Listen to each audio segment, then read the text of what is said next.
Welcome to another episode of I Found the Mahdi. My name is Alia Halal. And I'm Irfan Alamgir. And today we are interviewing our dear brother Abeer. How are you doing, Abeer? Not too bad, thank you. Assalamu alaikum. Wa alaikum salam. How are you, Abeer? Well, bad. I personally, it's one of my favorite segments for the Rise Up show. This is definitely going to air again. And we love talking to people who have discovered this religion. I think the passion and enthusiasm in that honeymoon period where you enter through the doors and you lay your eyes upon all of the tangible aspects of that, which was all online, doing your research. I'm sure Alia is a lot more familiar with you than I am, but that gives me the opportunity to really start from the very beginning, start from scratch. Tell us about your background. Tell us about how you found the Mahdi. Well, I was born in Lahore, Pakistan. I moved to England when I was around 15, 16, and I belonged to a 12 Shia family. Aware of some sort of religious, I guess, background. We used to have majalis in our house. And so, you always had this, a bit of exposure to religion in general. I also did actually enjoy philosophy a lot when I was in my sort of late teens. That was another element where you could argue that I had a bit of religious sort of inclination. This particular call in particular was last year. I had actually just come back from Ziyarat in Iraq. And so that's visiting the mausoleums, the shrines. Absolutely. And during that visit, I felt particularly close to my deen, to religion, to God in general. And during that time period, I think I made some du'as, which turned out, I felt were quite sincere. And quite coincidentally, I ran into Abul Sadiq al-Islam's videos, a YouTube channel, The Mahdi Has Appeared.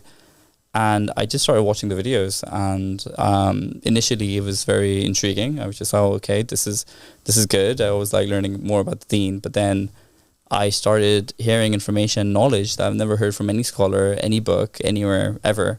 And so it sort of just like riled up my interest. And at one point, I think it was around the topics around reincarnation, I was like, okay, this is very new. So I need to figure out who this person is, what this deen is all about. And that's how I initially came across the Ahmadi religion of peace and light. But the primary information that I got was from the YouTube channel, alongside the Goal of the Wise as well, which coincidentally I couldn't find the book. So what I did was I printed off the PDF papers. I sent it, I paid another company to just send me like a binded copy, and I started reading it, and that really sort of opened my eyes to the faith itself. Yeah, okay, that's amazing. So you were 15 when you moved to the UK from Pakistan. I'm also born in Lahore, by the way, so we have that connection.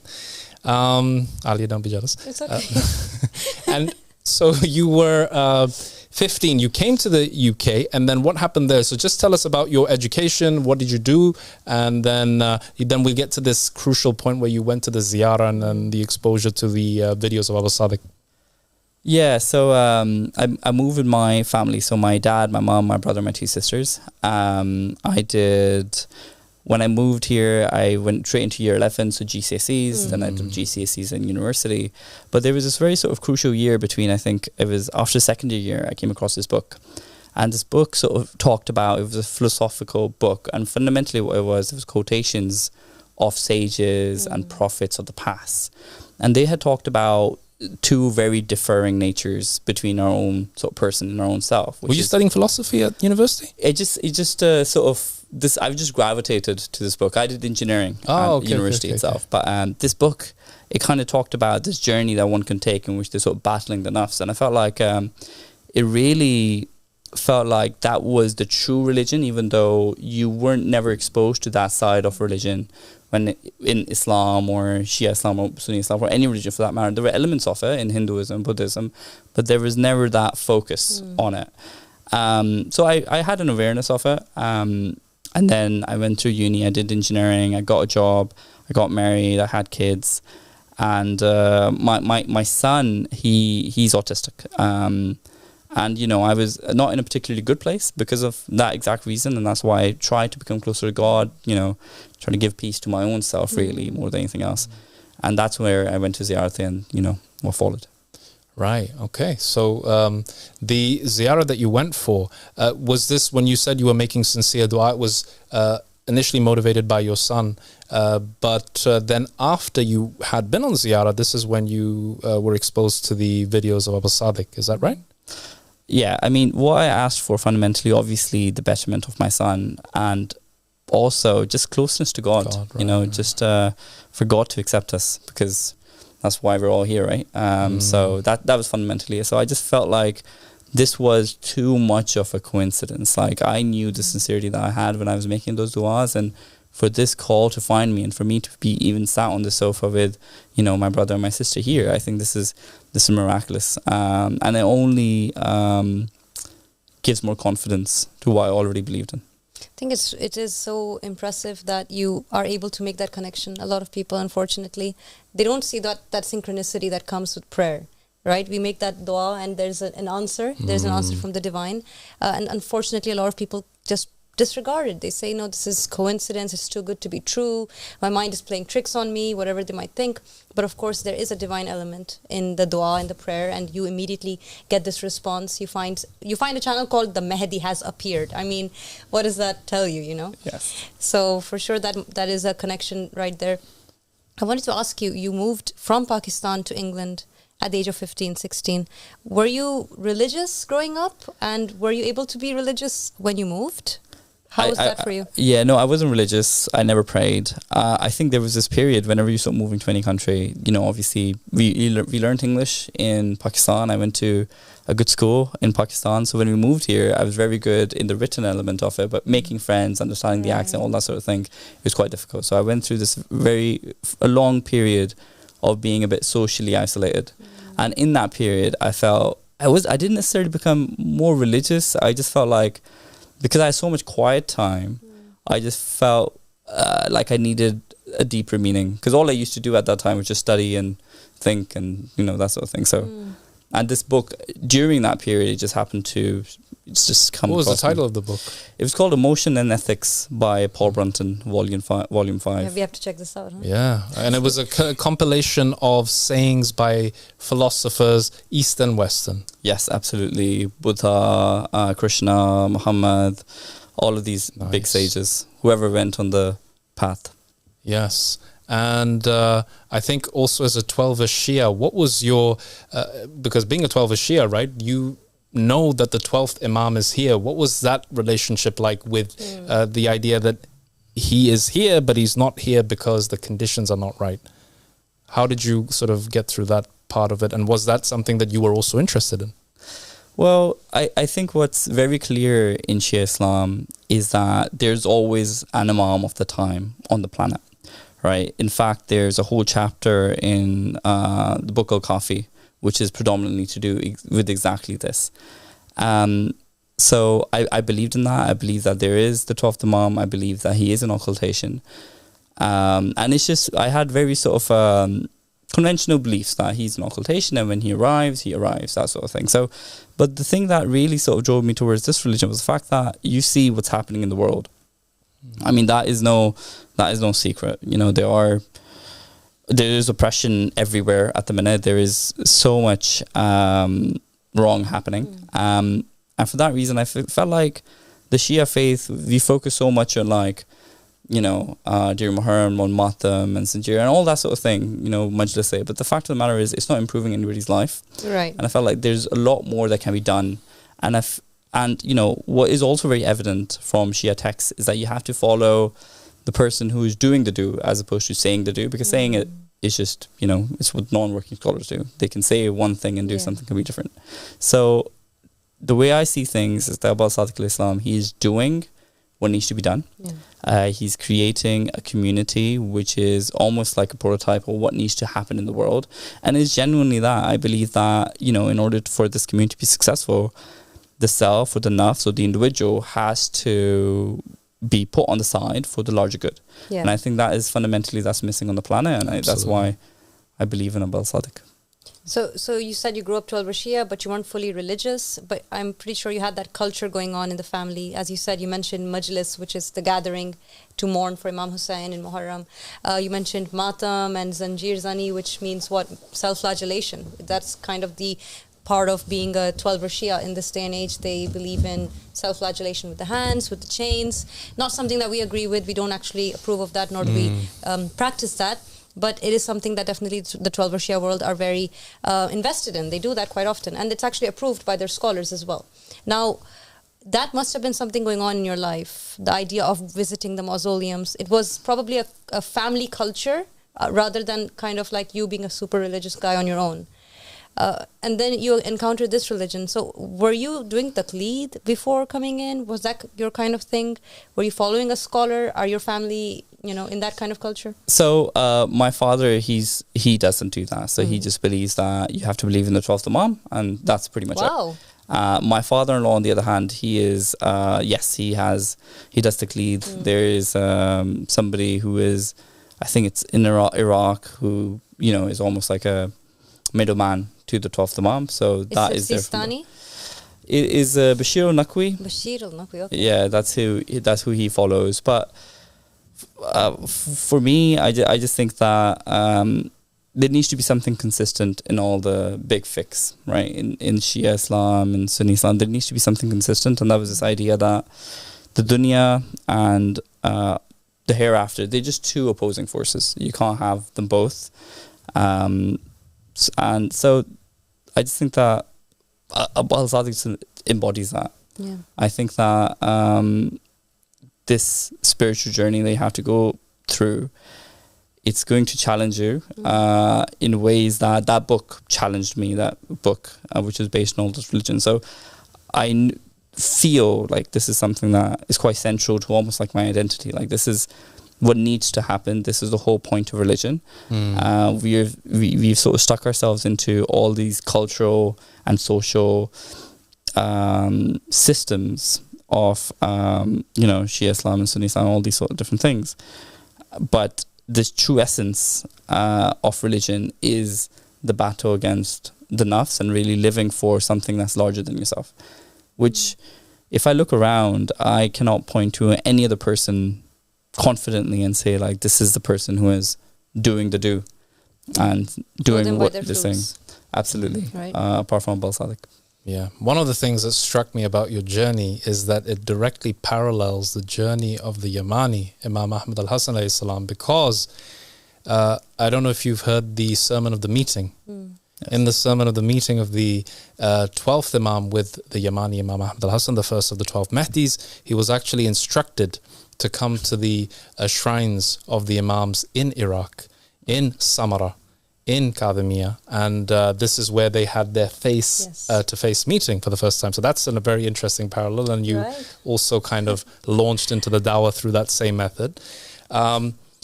And the question I really had, such as a side point, I thought that's very important to mention. Yeah. And the other thing was, as a 12th Shia Muslim who believed in the 12 Imams, who believes in the 12th Imam being an occultation, were you familiar with the document known as the written will of the Prophet Muhammad? So I wasn't. And when I came across that document, it kind of felt to me that I'd seen it, but not necessarily. I don't know. It just felt like I'd seen it somewhere in a dream, maybe. But it felt something familiar. Yeah, it felt familiar. And that was it just. And when I looked at the will itself, then I looked at the sources. I questioned my relatives about it. My father completely agrees with that, the will itself, but for some reason he just stops at the 12th Imam. But no, the will was something new to me in the physical sense, but it almost felt like I knew it from somewhere else. That is very fascinating. Yeah, but as a written like narration, it seems that hardly anyone seems to know about it, although it's so central to the whole doctrine. And we always comment on this. We like to ask that question, don't we? Yeah, absolutely. I mean, you guys being born in 12 Shia families, it's kind of taken for granted that you're told that the Prophet, he sort of appointed Imam Ali, and there were going to be these Imams after him. But for me, coming in from a Sunni background, when I became a follower of the Ahlul Bayt, I was like, okay, I understand that the Prophet clearly, to me, it was as clear as day that the Prophet appointed Imam Ali as a successor, not Abu Bakr. As soon as I looked into it, it was very, very obvious. But then I was like, how do we know who the successors of Imam Ali are? We know Prophets Al-Hassan and Al-Hussein. But then after them, right, how do you work that out? How do you know the names of the 12 Imams? And then I started looking into Ismailis and Zaydis and these other subsects of Shia Islam. And I was like, well, the number 12 is important, yes. So therefore, the 12 Imams makes sense. There's a saying in the Bible that Ishmael will beget 12 princes. Exactly. So I thought, well, the 12ers must be right. But again, it wasn't based off of anything. So I had to, when I saw the will, I was like, wow, there it is. Now it all makes sense. It's so perfect. Yeah. And this is what the Shia must be using, right? Which they do. Which they do. Though the scholars certainly know of it, but it's not spoken about at all. And I would pose these questions to scholars and I say, look, how do we know these are the 12 Imams? Like, how do you identify them? At the time of the Prophet, it was obvious because he was there and he could say, well, it's Imam Ali, then Hassan and Hussein. But how do we get to this, the other Imams? And there was no answer forthcoming. It was just, I was just told, oh, the previous Imam would just appoint his successor. And that's how you know. But the written will was such a earth-shattering moment for me. It's disturbing that classical scholars did know and they did use it and they did discuss it and they would show it to people, but then as time went by it became this kind of unspoken reality that no one would touch upon or read or talk about. It's very strange. I at one point my father-in-law took me to a scholar and he said that, you know, ask him the questions that you want to ask. This is post you knowing about Abu Sadiq. Absolutely. Okay. And I asked him about the will, and he, you know, what was really interesting before that discussion even began, he sort of posed himself as someone who was really good at debating. And he posed, oh yeah, you know, I love debating and I this is something that I just really enjoy doing. So that's the way he sort of posed the whole conversation. And then when I asked him the question around the will, he just said it's not legit. Like it's just fabricated, or it's he said weak. It's fabricated? Yeah, it's weak. But he was never able to answer the question that it is in our books. You know, he wasn't able to sort of give me a convincing answer as to why is it in our books? Why is it linking to the exact hadith to do with, which in Sahih Bukhari, to do with the tragedy of Thursday? Why is there such a clear link there? And he just wasn't able to answer those questions for me, which even gave me a lot more confidence in the will itself. Yeah. Yeah, how can they have the audacity to just decide that it's fabricated with no authority whatsoever? What if it's not? You know, like, what if it's not fabricated? There's always that chance for them to just go, oh, it's fabricated. That's very audacious. Yeah, no, you know, when I became Shia, this was what turned it for me. That the Prophet wanted to write a will in which he wanted to name his successor. So I was like, well, where is this written document? Maybe it wasn't written, but it was. And that it's that clear connection, isn't there? That this is something he was prevented from writing because it was about something very significant. I just find it so incredible that people can think that Prophet Muhammad, who is the best man to ever be created on the planet, he intended on writing a will and then chose not to because there was commotion, you know? Yes. And there's this huge chapter in Surah Kahfi that goes into how important writing a will is, to the extent that it's written that God will make a person's health better just before they die so that they have the ability to write a will. SubhanAllah, look at that. So look at the significance of that. I just find it impossible. It is impossible. I think Abu Sadiq has really revived religion by bringing these concepts up. And I think in particular for those who come from 12 Shia backgrounds, so it is for everyone, of course, but the 12 Shia background is very fascinating to kind of see someone from that background come into the realm of understanding about the will and knowing about Abu Sadiq, because it's actually a very central part of 12 Shia Islam. As you said before, you need a living imam. You need someone to point you to the direction. That's the entire point and premise of 12 Shia Islam. And right now, it's not happening in the mainstream for some reason. And it's a weird struggle when you try and explain that to the scholars of that, religion, or your family members and friends who are from there, and they say, oh, it's wrong, it's false, don't listen to that. But please comment for us if you can, because I know this is something that you grew up with, Imam Hussein and his legacy. And then you see Abu Sadiq standing up as the Qaim and doing what he does. What was the legacy of Imam Hussein for those listening, and how is Abu Sadiq truly carrying it? I feel like the whole event of Karbala is such a significant event when it comes to Shia Islam. But Imam Ahmad al-Hassan said it so rightly that in the Battle of Karbala, Imam Hussein basically gained victory over his nafs and his ego. Yes. And he sacrificed it all for the truth and for justice and for goodness.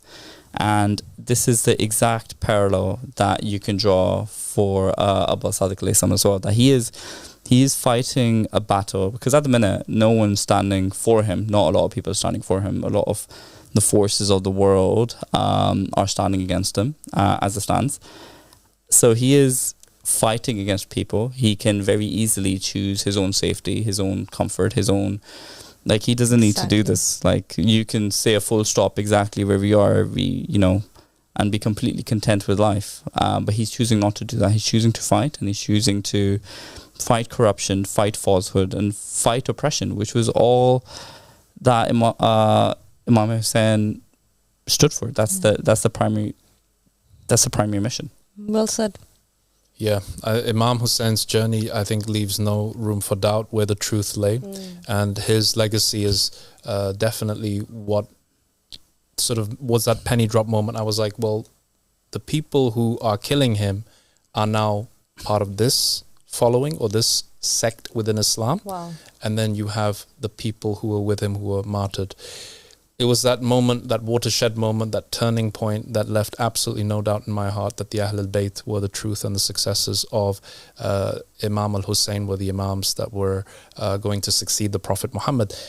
In your journey to Abu Sadiq, now going from 12 Imami Shia school of thought to now following the will of the Prophet to its completion, was there any moment where, in accruing that knowledge and understanding, in reading and listening to Abu Sadiq, you mentioned already that the conditions in the world today were a big reason why you thought, well, all of these problems exist, and this is the only man who has religion plus an action to correct these problems. He has religious faith, he has religious knowledge, and he's coming from that angle to fix the problem.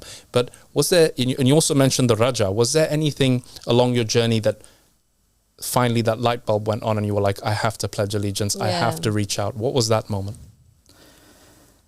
I'll answer this in two parts. I think the first part being that one of our proofs is also the fact that Abu Sadiq alayhi salam, he comes with a banner that says allegiance is to God. And I think that is a very significant proof. And the reason I say that is because we have seen our existing systems fail quite dramatically, quite drastically. Every country in some way, shape or form is just going downhill. And it's evident to see that no system or process is actually working. Even the good, righteous soul, if they're trying to make a change, they can only make a change as part of that system. So what is very clear is the system itself from the roots is something fundamentally wrong with the system. And for me, this concept of divine appointment, it just makes complete sense, because the head of that system needs to be someone who is infallible, who can make the right choices, the wise choices, and who can lead the planet into the original state, the Garden of Eden that it needed to be. So for me, that was a massive, massive proof, because I really felt like, today is a day where it's sitting still. It's just not going to suffice. Like, we have to join a movement that is making the world a better place. But it was I think it was to do with namaz, where my personal sort of watershed moment happened when I took the Shahada. I've always loved to pray whenever I have prayed. Ritual prayer. Yes, I really enjoy praying and talking to God, and just getting closer to him, just basically like taking my problems or passing it across to him, And during that period, I just felt like it wasn't really getting that connection. And I felt, to a certain level, I felt more at peace listening to Abul Sadiq alayhi salam, and knowing that it was true, because it was almost like it was resonating with my heart a lot more. And I just felt like your heart knows things, and it's almost like a map to your destiny, and it knows things that your brain, and you can't mentally compute those things. So I felt like if my heart is content with this, is satisfied with it, and to a certain degree it was just happy, it was pure joyful when I used to think about this faith and joining this community and joining my brothers and sisters and thinking about, you know, pledging my allegiance. It just got really joyful, almost like it was, you know, I was a child again. So that was my sort of moment where I felt like this is something I need to do. Wow. That's beautiful. And it makes me wonder also, because you had a lot of positive kind of experiences, as you said, listening to the lectures, reading the book. But with your background, there's a lot of interesting topics and subject matter in the book and in the lectures that people from mainstream religions tend to struggle with. And they find very unfamiliar, very new. And Jesus Christ put it best when he said the truth is bitter. And reading The Goal of the Wise is definitely that kind of uphill road that you have to take on the journey to finding truth. The lectures also can be very heavy for someone who is not familiar with this kind of subject matter. So for you, did you encounter difficulties in accepting certain truths that you found in the call, or was it smooth sailing all the way for you, just a very open receptacle or vessel of knowledge? I felt like if you had to compartmentalize the whole process, I think first you have to ascertain whether Abul Sadiq is the man. Mm-hmm. If he is the man, then our religion belongs to the man. Like, the religion is the man. Like, that's how it is. If Imam Ali were to say something, and you know, Imam Ali, as we know, has been, you know, said by Rasulullah that he has more right over you than your own nafs. You know, then whatever Imam Ali says, that is your religion. Yeah. So for me, once I ascertained that he is the man, it didn't really. It was shocking. It was eye-opening. It was something like, I certainly had like moments like, oh my goodness, like this is crazy, right? Everyone does, right? Yeah, of course. But for me, because I already ascertained the authenticity of the man and the message, it was all, for me, it just felt like I just had to accept it. Wow, that's amazing. Yeah, and you already, that book that was so influential, that left such an impression on you, that was already a collection of hadith, well, sayings of sages and saints that weren't from Islamic or Abrahamic backgrounds. So when you were reading, for example, about Krishna and his sayings, this is something that's something that appealed to you. Did you ever have the thought that Krishna could have been a prophet? Or yes. So it was almost, the overlaps were just crazy. As you mentioned the word synchronicity. Yeah. Like, it was almost as if the only reason I had read that book was to understand all of it. It was just like a lead weird. up to the main goal, which is something else, and life was leading you in that path. Beautiful. It did feel like that. That's beautiful. That's a true hero's journey. Yeah. And what about the realization of Raj'a, which is such a pivotal concept in Shia Islam, and then relating it to the Eastern philosophy of reincarnation? How was that? How did you bridge that gap? That's a good question. I was, at a personal level, I've always been uncomfortable with the idea that someone could get internal damnation or internal heaven just based on one lifetime. I've always felt a little bit uncomfortable because I've in most major religions, believing in the man is very important. So you have to believe in Jesus if you're Christian, you have to believe in Muhammad if you're Muslim, you have to believe in Krishna if you're Hindu, and you have to believe in these people if you want to attain salvation, paradise, nirvana, wherever it may be. So I used to think that if I'm, for instance, born in Africa in a tribe and I die at the age of 15, I'd never really had a proper opportunity to explore any of these things, right? So when I'm in front of God, like, where's God sending me? He's sending me to heaven or hell. Like, I don't get it. Like, you know, I only have 15 years. By the time you're 10, you don't know anything anyway. You're just a child. So I get 5 years to figure out who the Messiah is or who the Prophet is. It was just crazy to me. So this is, in fact, reincarnation, this whole idea was the only way that I could get my head around it. To be quite honest. It is the only way, because the alternative, as you said, makes completely no sense. And if you look at it in a just logical fashion, and you're Exactly. believing that God is just. Exactly. We yes. need the opportunities that we can get, right? We need those chances. We need the ability to go through different experiences to fully understand Him. Exactly. So it does make complete sense. You're absolutely right. And I think it's fascinating that you had entertained the possibility that Krishna might have been a prophet. That's pretty impressive, because most of the time Muslims will just shy away from the whole thing altogether and avoid even saying the name Krishna. They say this is so bad, it's pagan. Oh, yeah. Which is unfortunate, because obviously he's one of the unknown prophets and messengers from the past. But for you to think it could be possible, I think that's pretty admirable. Yeah, that is really quite something, because if I was found reading a comic book of the Ramayana, which I once was, there'd be like, this house is najis, this room is najis, your prayers are not accepted for 40 days, etc., etc. And Quite an extreme reaction. Yeah, right? these epics, these Hindu epics like the Mahabharata, the Ramayana, they're so interesting, and they're just laden with lessons and things that you can relate to, and they're interesting. And I also felt this pull, and I was like, this is something that's, maybe the message went a bit like Christianity, and they started worshipping Krishna as the absolute God, whereas he was a prophet messenger to the people of India that make up such a huge proportion of the world's population. And reincarnation and the concepts that are taught in these areas, these parts of the world, where the Prophet said, go in search of wisdom and knowledge, even if it is to China, indicating that in the East there is something. Only in this dawah has Abba Sadiq managed to harmoniously combine these philosophies and shown their interrelationships in such a beautiful way that there is no other call on the face of the earth where we say Allahumma salli ala Muhammad wa ali Muhammad alimma al-Mahdina wa salam taslima, and at the same time Abba Sadiq is giving these lectures about the super soul of Krishna and relating it to narrations of the Ahlul Bayt. And I thought that must have attracted you in a major way. We were just talking today to Brother Abeer right before coming in, and talking about this Hindu brother that has pledged allegiance recently. He's a doctor from India. Yes. And his allegiance video begins with him saying namaskar, like literally saying the greeting in that way. And it's part of the religion. It's okay because it's a greeting. And he is a brother. He's part of the soul family. Nothing divides us. We are all one at the end of the day.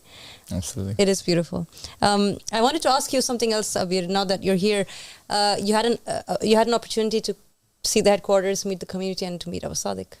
And I wanted to see from you how would you describe that experience? How did you feel? It's just overwhelming, and in a really, really good way. I think that, we're all humans, and I think that we have become so tribal in the way we protect our own religious, like we've always become so insecure about what we believe. We forget to question any of it. Like, we don't question anything because we just say, oh, I was born in this, my forefathers believed in this, this is what I'm going to die believing in. And when I come to this, when I see everybody and when I meet everybody, I just look at all the diversity that's here. There are people here who were previously Christians, who were previously Muslims, Hindus, atheists, agnostics. And, they're from Europe, America, China, like all over the world. Yeah. And it just really makes me appreciate that actually there is something more singular in us as a human species than the things that divide us. And I think that this community is almost like a physical manifestation of that idea. I just think it's beautiful. And meeting Abba Sadiq alayhi salam, it was just awesome. It's just great. I just couldn't believe it. Alhamdulillah. Yeah, people drawing like the falling leaves of fall, gathering around the riser of the family of Muhammad from all four corners of the earth, like you described. People with no background in Islam or Shia Islam, who were agnostics and atheists, accepting that the supremacy is for God, and coming together and joining the call. It's beautiful to see. And obviously somebody from Shia Islam coming in, you'd think that's the smallest jump that you have to make, but actually when you are closer to the truth, the test is even greater, right? But I think the 12 Shias have to recognize that, like all the religions that came before, when you draw a line and you say it ends with this man, there you have a problem, right? Exactly. It ends with Moses. Anything after him is meaningless, and therefore they rejected their Messiah. It ends with Jesus. They rejected the Paraclete Muhammad sallallahu alaihi wasallam. And when it ends with the 12th Imam, you and your relationship with God, because the vicegerent of God, the caliph of God, is always coming. And in this day and age, we congratulate you for finding the imam of your time, the riser of the family of Muhammad. To see you shake his hand and embrace him was a very powerful and emotional moment for us as a community, to welcome another returned soul into our hearts and minds. And for you to see the community here, I think you've just slotted in beautifully. Thank you so much for Thank you so much. Thank you, Abeer, for joining us today. It was such an honor to interview you here. God bless you. Thank you. And thank you for tuning in. We hope to have more beautiful brothers and sisters that we can interview very soon here on I Found the Mahdi. So stay tuned, and until next time. Assalamu alaikum warahmatullahi wabarakatuh.